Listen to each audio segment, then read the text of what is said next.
बिस्मिल्लाहिर्रहमानिर्रहीम। अस्सलाम वालेकुम नाज़रीन, मुहिब्बे वतन टीवी के साथ आपका होस्ट बिन्यामिन शौकत हाज़िर खिदमत है। नाज़रीन, मोदी सरकार के कश्मीर पर गाज़बाना कब्ज़े की कागजी कार्रवाई को आज 1 अशरा से ज़्यादा का टाइम गुजर चुका है, लेकिन महसूस यूँ हो रहा है कि भारत अब कश्मीर हासिल करता करता इंडिया के भी कुछ हिस्से अपने हाथ से खो रहा है। अब यूँ लगता है कि कश्मीर तो दूर की बात, अब वो अपनी कुछ रियासतों से महरूम हो जाएगा।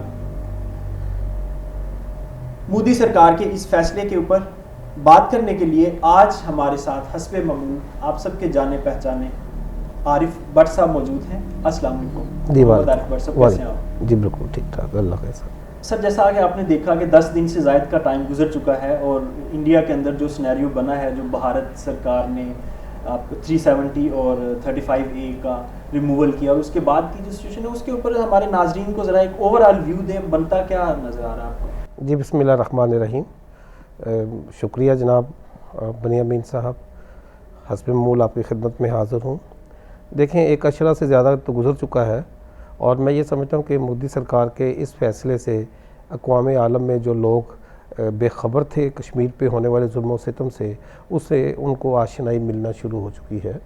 बेखबर से मुराद ये है कि वो लोग जो अवामी सतह पर मैं बात कर रहा हूँ कि वो जो अवाम जहाँ पर भी कोई दर्द इंसानियत के हवाले से कोई एहसास रखती है, तो उनके इस तरह के जबर सितम है, जो मज़ालिम हैं, उसकी ख़बरगिरी तक पहुँचना शुरू हो गया। दूसरी बात यह है कि आपने देखा कि कल एक भरपूर यौम सियाह 15 अगस्त को जो इंडिया की आज़ादी पर पाकिस्तानियों ने पूरी दुनिया में मनाया और पूरी दुनिया को इसमें ये बावर करवाने की कोशिश की है कि जो मोदी सरकार का ये कागज़ी फ़ैसला जो है वो कश्मीर की मतनाज़ा हैसियत को कभी भी ख़त्म नहीं कर सकता। और ये लगता कुछ ऐसे ही है कि ये फ़ैसला जो मोदी सरकार ने किया है ये आने वाले वक्तों में उनके अपने ही गले पड़ जाएगा। जैसा आपने ये भी अपने इंट्रो में भी ये कहा कि वहाँ पर कुछ ऐसा महसूस होता है कि बहुत सारी जो आज़ादी की तहरीकें हैं, जो इस तहफ़्फ़ुज़ात की वजह से फिर दोबारा अज़नों से अपनी तहरीक को लेकर चलने में पुरज़म नज़र आती हैं। तो बस यही कहा जा सकता है मोदी सरकार के इस फ़ैसले से कि बिल्कुल हमारे यहाँ पर जो कौम है वो कश्मीर की आज़ादी पर यकसुई रखती है और हम समझते हैं कि एक कागज़ के टुकड़े की हैसियत से कश्मीर के वही फिर बात दोहराता हूँ, कश्मीर की जो हैसियत है उसको कभी भी बदला नहीं जा सकता। हम आगे बढ़ते हैं जी। मोहम्मद आरिफ भट्ट साहब, ये एक बड़ा इंडिया में एक इस वक्त ज़ल्ज़ला सा आया हुआ है। राष्ट्रीय स्वाइन सर्विक जो है ये क्या चीज़ है और इसके आइंदा क्या असरात मुरतब होंगे इंडिया में? बड़ा अच्छा सवाल किया जी आपने। ये असल में जो इंडिया का असल चेहरा है वो इस वक्त दुनिया को देखने को मिलने जा रहा है, बल्कि जो असल इंतहा पसंदी है, ये जो अपने नाम लिया RSS जिसे हम कहते हैं, राष्ट्रीय स्वाइन सर्विक सिंह, इसकी जो बुनियाद थी वो हम देखते हैं 27 सितंबर नागपुर के इलाके में इसकी बुनियाद रखी गई 1925 के करीब। और इसकी जो बुनियाद थी वो एक कैदी था जिसको 1921 में जो बरतानिया की एक अदालत थी अंग्रेज़ की, उन्होंने उसको एक सज़ा दी थी और सज़ा याफ्ता कैदी ने इसकी बुनियाद रखी थी जिसका नाम था किश्वर बाली राम हजवार। उसने इसकी बुनियाद रखी थी। उसने इसके नज़रियात व अफ़कार के हवाले से एक जो तहस्सुबाना जो सिलसिला शुरू किया था। हम देखते हैं कि 1931 में हालांकि यही किश्वर बाली जो राम हजवार था, इसको दोबारा फिर पाबंद सलासिल किया गया किसी भी जुर्म की मरतकब होने की वजह से। और इसकी आप RSS की जो मसलन जो आप ये कह सकते हैं कि इनके एक रुकन थे, नथुराम थे मेरे ख्याल से, उन्होंने गांधी जी का सिर्फ इस अवज़ के ऊपर कत्ल किया कि वो मुसलमानों के लिए हमदर्दी रखते हैं या उनसे बातचीत करते हैं, यानी कि इनके अंदर तअस्सुब की एक मैं आपको बात बताता हूँ। इनकी इब्तदा में 2 किताबें भी आई हुई हैं जिनसे इनके अफ़कार को समझने का बड़ा मौका मिलता है। एक थी इनकी जो 1947 से पहले आई थी कि वी एंड आवर नेशनहुड, उसके नाम से एक किताब आई थी जिसमें उन्होंने अपने अफ़कार का प्रचार किया था। देखें, एक छोटी सी बात मैं यहाँ ज़रूर नाज़रीन को बताता चलूँगा और आपके भी मैं गोशवार करूँगा। यकीनन ये बात सभी मेरा ख़्याल है जितने भी साहिब इल्म जानते हैं कि एक तो होता है जिद्दती इंसानी इक़दार के ऊपर मुहाशरों की तश्कीलें नो करना, जिसमें हम समझते हैं कि कुछ 2-3 सदियों पहले साम्राज्य सोच थी उसको मात मिली और लोगों के अंदर एक शऊर बेदार हुआ और लोगों ने अपने हकूक़ के लिए यहाँ पर बुनियाद रखी और अपने हकूक़ उस साम्राज्य कुव्वतों से लिए जो उनको ग़ुलामाना सोच की तरफ लेके जाता था। और ये ऐसी एक सोच है जो मुसलत होने जा रही है, जो कि ना सिर्फ अपना हिंदुस्तान के लिए बल्कि हिंदुस्तान में बसने वाली अक़लियतों के लिए, बल्कि हिंदुस्तान के जो हिंदुइज़्म को मानते हैं उनकी निचली ज़ात लोगों के लिए भी नहायत ख़तरनाक है। यानी कि ये सोच ऐसी है कि ये एक सुपर मैसी, जिसे हम कहते हैं कि ज़ाती अपने आप को बड़ी अपनी हैसियत को अवलीन समझना, जिसे हम भ्रमण कहते हैं, वो समझते हैं कि सिर्फ भ्रमण की ये सोच है कि ये जो शूदर हैं, ये जो निचली ज़ात वाले हैं, ये सिर्फ उनकी खिदमत के लिए पैदा हुए हैं।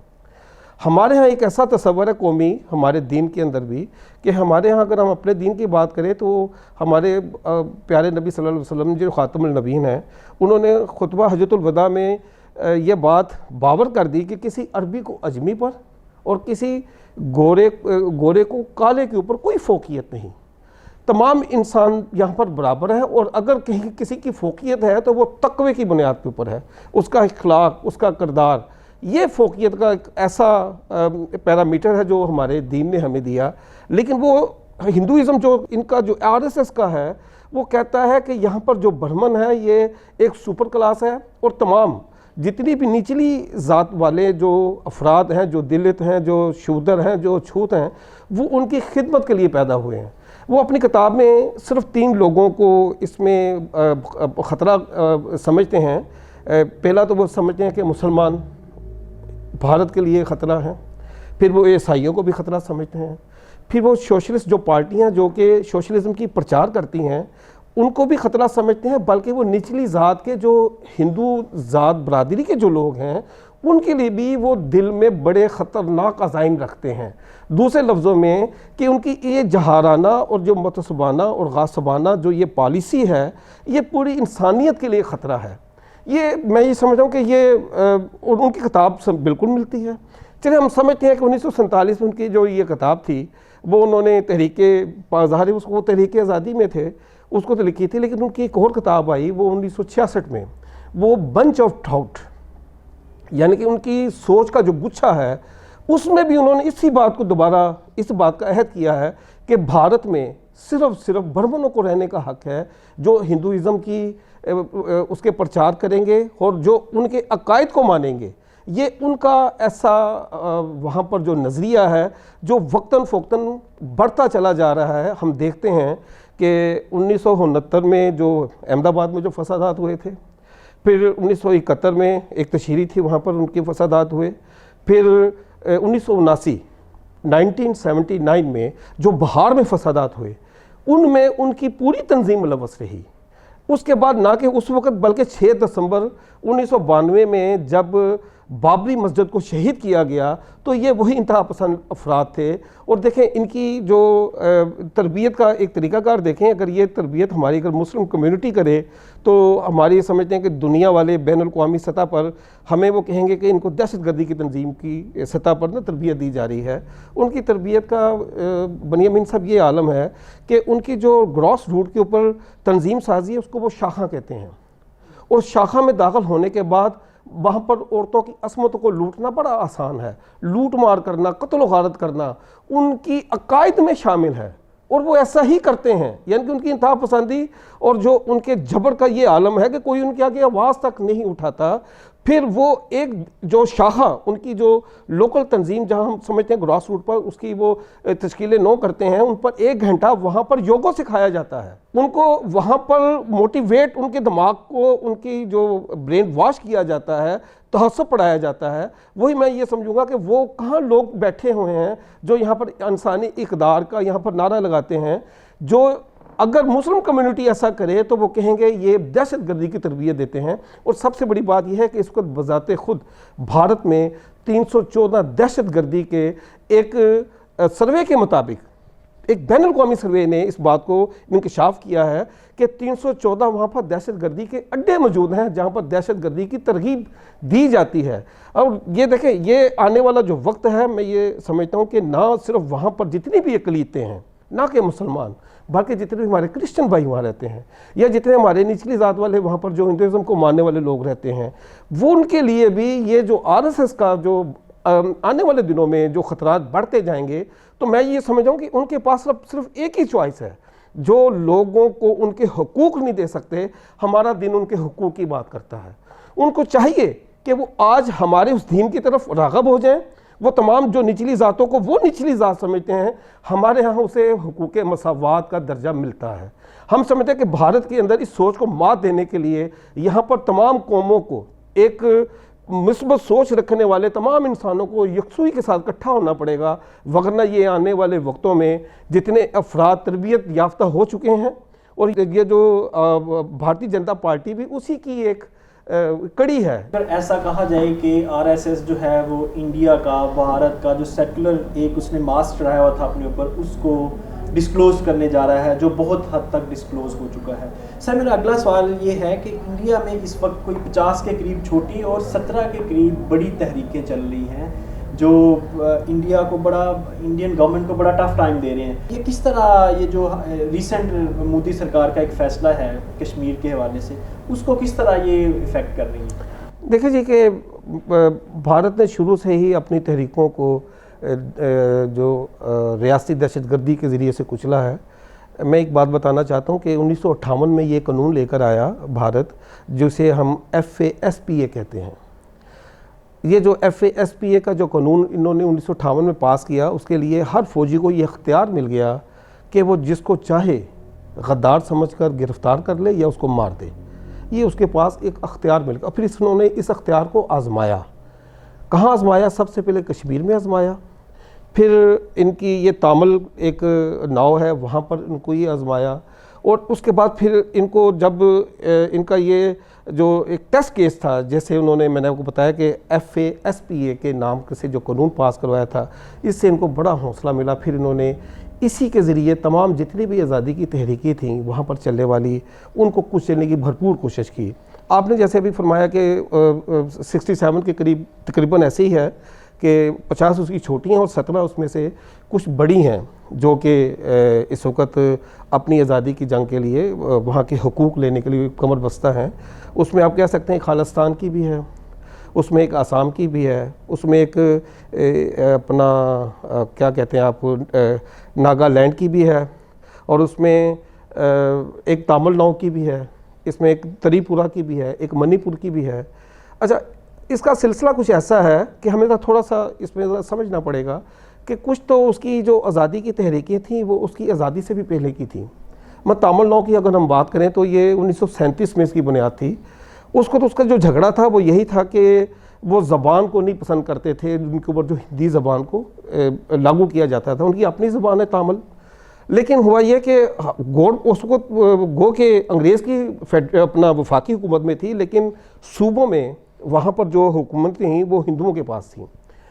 अच्छा, उस वक्त उनके साथ जो सिलसिला ये शुरू हुआ, जो आज़ादी के बाद बढ़ता एक वक्त ऐसा आया कि 1965 के बाद तामिल के वहाँ के नौजवानों ने जब ये महसूस किया कि ये हमारी जो हुकूक है हमें नहीं दे पा रहे, तो फिर ये बाकायदा आज़ादी की मूवमेंट बन गई।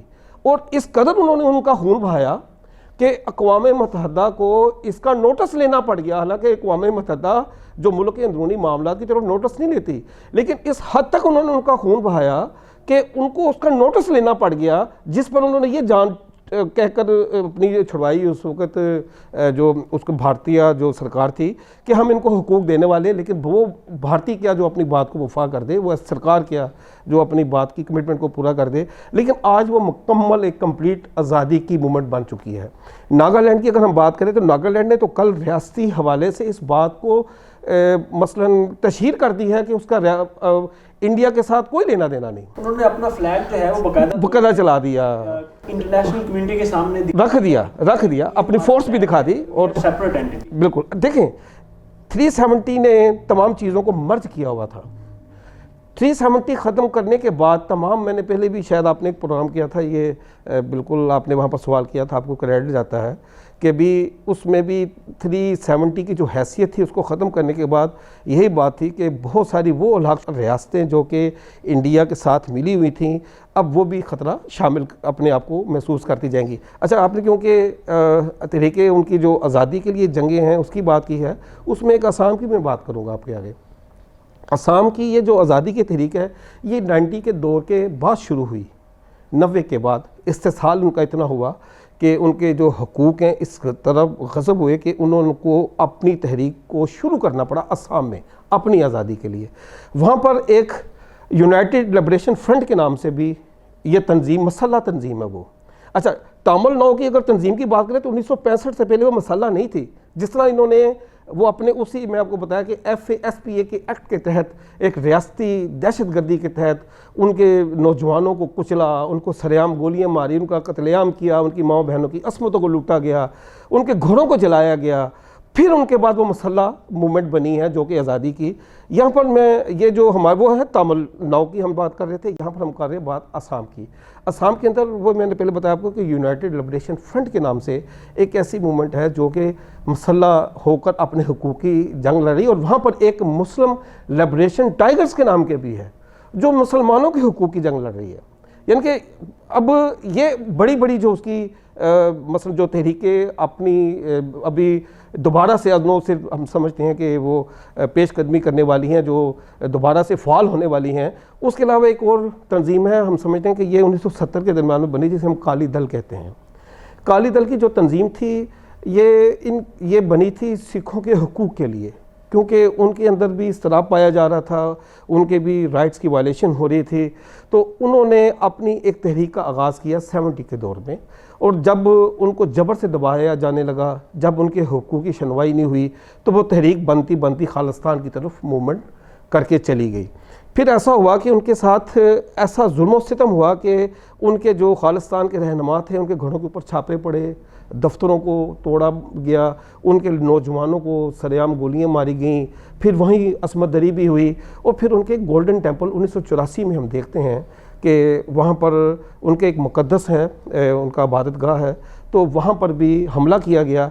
इसी के बदले में फिर 2 सिखों ने इंदिरा गांधी का वहाँ पर कत्ल भी किया। फिर उसके बाद ऐसा हुआ कि जब इंदिरा गांधी का वहाँ पर कत्ल हुआ तो फिर सिखों के ऊपर एक फिर रियासती दहशतगर्दी का ऑपरेशन किया गया, जो उस वक्त तो गैर फ़ाल हो चुका था, लेकिन अब वक्त के साथ वो भी आहिस्ता आहिस्ता फिर फ़ाल होना शुरू हो गया है। और लगता है ऐसे 2020 का जो रेफरेंडम है उसके बाद वो तंजीम बाकायदा अपने फिर मैदान अमल में आ जाएगी। इस तरह हम त्रिपुरा में भी या मणिपुर में भी हम कह सकते हैं कि बहुत सारी ऐसी रियासतें हैं जहाँ पर इस वक्त आज़ादी की तहरीकें चल रही हैं। तो वो आपकी बात की तरफ मैं आऊँगा कि आपने पहले भी पिछले प्रोग्राम में भी हम इसी पे बात कर रहे थे कि लगता है ऐसे ही है कि भारत अब तकसीम होने वाला है। अब ये जो मूवमेंट्स हैं कश्मीर तक महदूद नहीं रहीं। अब कश्मीर के लोगों के आगे भी जो लोग हैं जो अपनी आज़ादी की तहरीकों में खामोश बैठे थे वो भी इस मूवमेंट में बढ़ चढ़ कर हिस्सा लेने वाले हैं। वर्षा, मेरा एक सवाल है यहाँ कि पहले पाकिस्तान पर इल्ज़ाम लगाया जाता था कि खालिस्तान को पाकिस्तान हवा दे रहा है, खालिस्तान सूबा अलहदा करवाना चाह रहा है पाकिस्तान इंडिया से। अब तो नज़र ये आ रहा है कि खालिस्तान एक है, अब इस तरह के कई खालिस्तान बनने वाले इंडिया में। ज़रा नाजरीन बड़ी दिलचस्पी से ये सुनना चाहते हैं कि आप क्या देख रहे हैं कि आइंदा 5 साल में या 10 साल में इंडिया कितने टुकड़ों में तकसीम होने वाला है? देखें, एक अगर बैनुल-अक़वामी रिपोर्ट जो मैंने पहले भी आपको बताई, जिसमें उन्होंने उनके 314 जो दहशतगर्दी के अड्डे हैं उसके मतलब भी इंकशाफ किया।